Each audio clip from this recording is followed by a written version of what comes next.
that she may be our constant companion, particularly in this business of trade and commerce. Let us invoke also the Spirit of the Lord, that the Spirit will continue to strengthen us, protect the family and their associates from all harm, from all dangers. When time of confusions, obscurities, pressures, let us not forget that there is a God greater than all these obstacles. Let us now, all together, invoke the Blessed Mother, saying, Hail Mary, full of grace, the Lord is with you. Blessed are you among women, and blessed is the fruit of your womb, Jesus. Holy Mary, Mother of God, pray for us sinners, now and at the hour of our death. Amen. O God, by working as a carpenter, your Son enhanced the dignity of human labor. In a wonderful way, join us through our own toil to the work of redemption.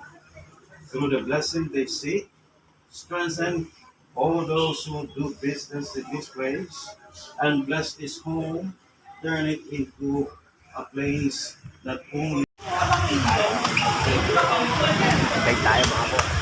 Siyempre, nandiyan ang team, mabuti yan. May inuman, team, mabuti yan.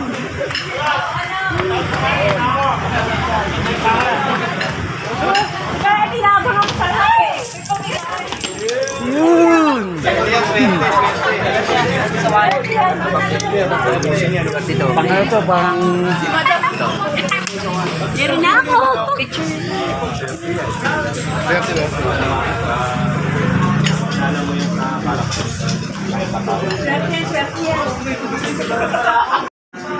Kain na!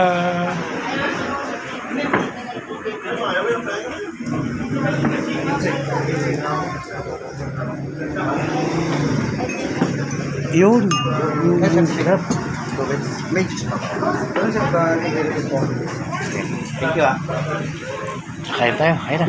Hello.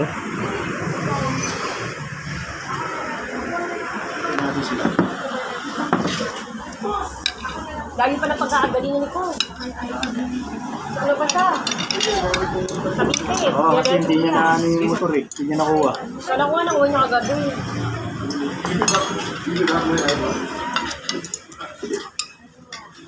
Okay po.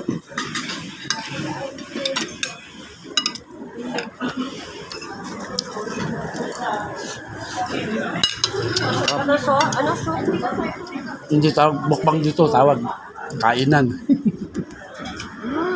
Kukontent ako mamaya kay Ma'am Amy. Tapos sabi ko na rin yung movie. Oy, may kayo kukontent ako. Tapos sabi ko na Ma'am Amy. Kay Ma'am Amy. Yan. Hindi mo alam. Meron dadaan tayo. Tapos meron yung video. Lahat ng dadaanan natin. Ito yung Ma'am Amy. Oh, titignan nyo.